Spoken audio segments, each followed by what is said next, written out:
what would be even weirder right now is if instead of using the clicker, I was using some weird head gesture or body movement to make our slides change, which I do believe exists in some TED Talks, because I've seen these sort of cranial headgear that people are using to make the slides change. The nature of that little exercise was just to test our preconceived notion and expectations of how things will pan out in our daily lives. So this idea of our expectations of when someone comes out to present. There are certain things in our subconscious that we expect to happen. So when we talk about a subject like creativity, the best way we can get to know the subject is to get to know our own relationship with that topic. So just based on how we felt in those few moments of quiet and silence, lets us know how we feel overall with discomfort. And the reality is, when we're in a creative environment, if you've ever been in the LaBelle building or any studio, you notice there's a lot of disorder, there's a lot of mess, because we need the freedom to try things and sample things and smudge it and smear it before it actually becomes something. There's a wonderful story about Henry Ford and Thomas Edison, and if you ever have the chance to visit Greenfield Village, I strongly recommend it. Innovation was born there. And so looking at their original instruments and hearing the historic accounts, there's a story of where Henry Ford develops this beautiful lab, and everything is orderly and perfect and in its space. And he asked Edison, what do you think? And he said, it's perfect. The only thing wrong with it is it's too tidy.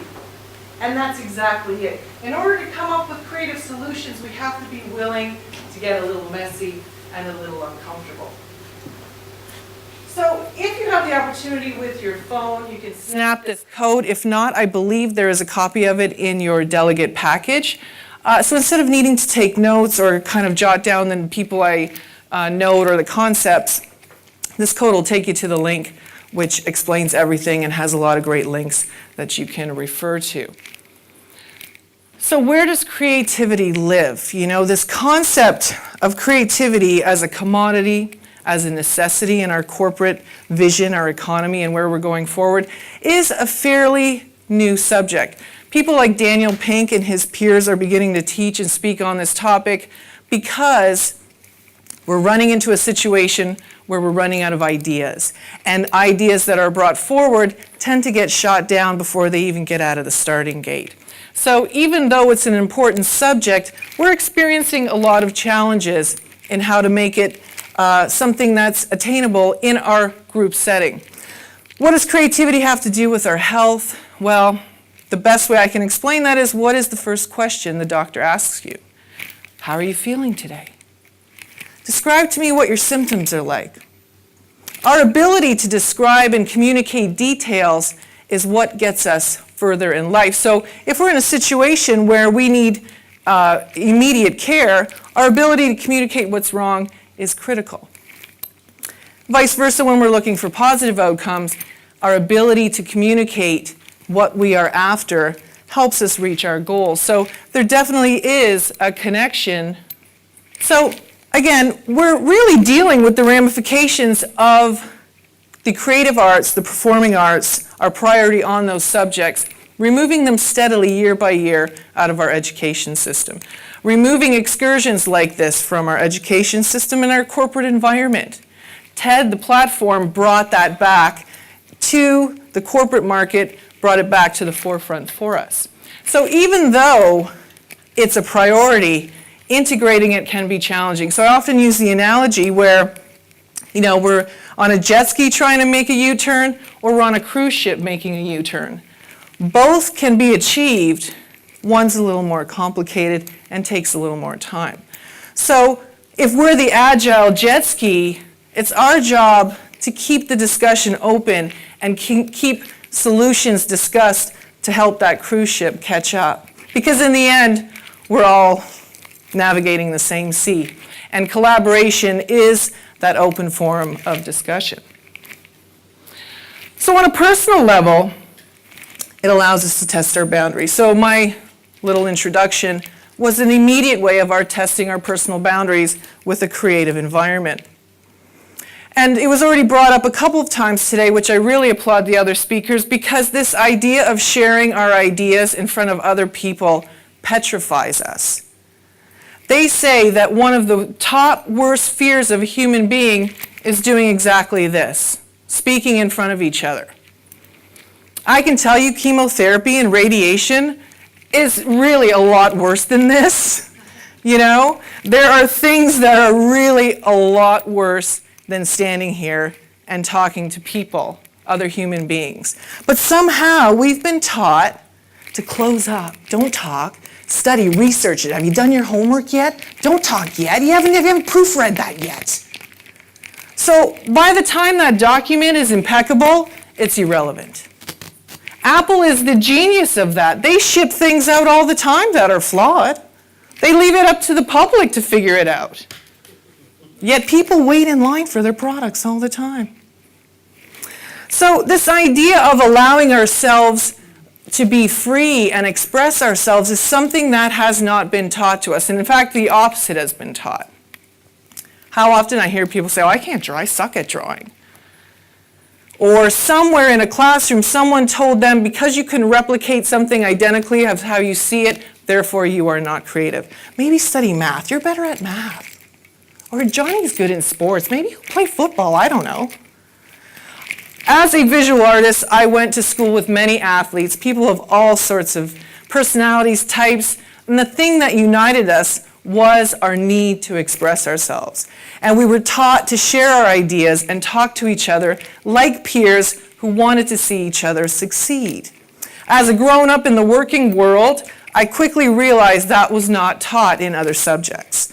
And so, in a world that's governed by math, science, politics, that creative flow is absent. And so it's wonderful to see people like Daniel Pink, Seth Godin, and their peers infusing this very, very important subject back into the way we deal with each other. So, creativity, communicating our personal ideas, creativity in the work environment. How often do you hear someone say, "You know what, that's a cool idea, but I can't really picture what you're saying. I really can't imagine that working. I can't see how that's going to work." Or my favorite, "It's been like that all the time. I can't imagine it being any different." That kind of is the conclusion to the story. Our choice of language and the way we perceive things will directly impact the outcome. So "I can't" stifles, smothers the creative process. And so if you're in a team environment, whether it's a committee, a student, a TED group putting this together, a CEO of a major company facing a crisis, as soon as your team members say, "I can't picture anything different," you have a problem. Because if we can't picture it, then nothing will change. And so it's our fear of that discomfort, that fear of being judged and ridiculed in public, that prevents some of the best ideas from being heard. So as we're looking at, how does creativity fit into the bigger picture, the first step is, how does it fit within our own lives? And how fearful or not fearful are we to get out there and talk about what's in here and what we see in here?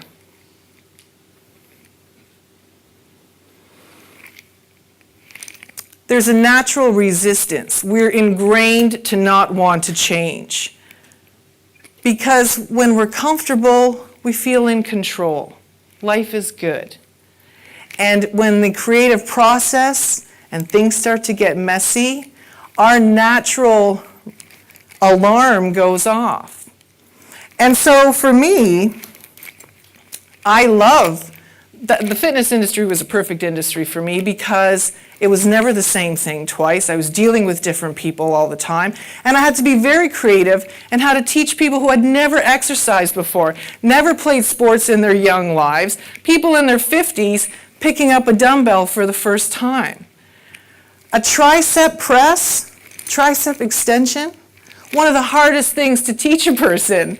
Just a little side note there for you, because we lack the body awareness. We lack that connection from our mind and body. So in order to teach ourselves to live productive, positive lives, that creative vibe is essential.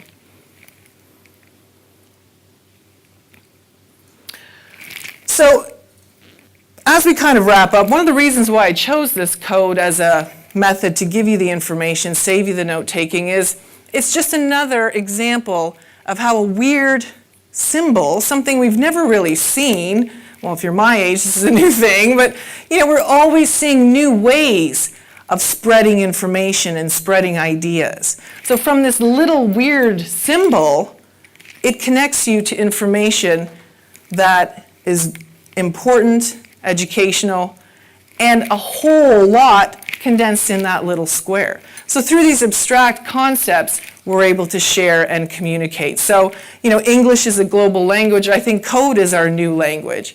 Code allows us to speak and share in ways that I still don't quite understand, to be honest with you. But I've also learned there are certain things I don't have to understand. My job is, what am I going to do with that new technology? So just as a personal experience as a student of the University of Windsor here in the 80s, art student in the Bell building, I remember sitting in my drawing class and our canvases and papers were massive, and I've never really drawn on anything that big. And I was sitting there and I was kind of tooling around in the corner and doing my work, and my professor came up to me and she said, "Jackie, do you mind if I draw on your paper a little bit?"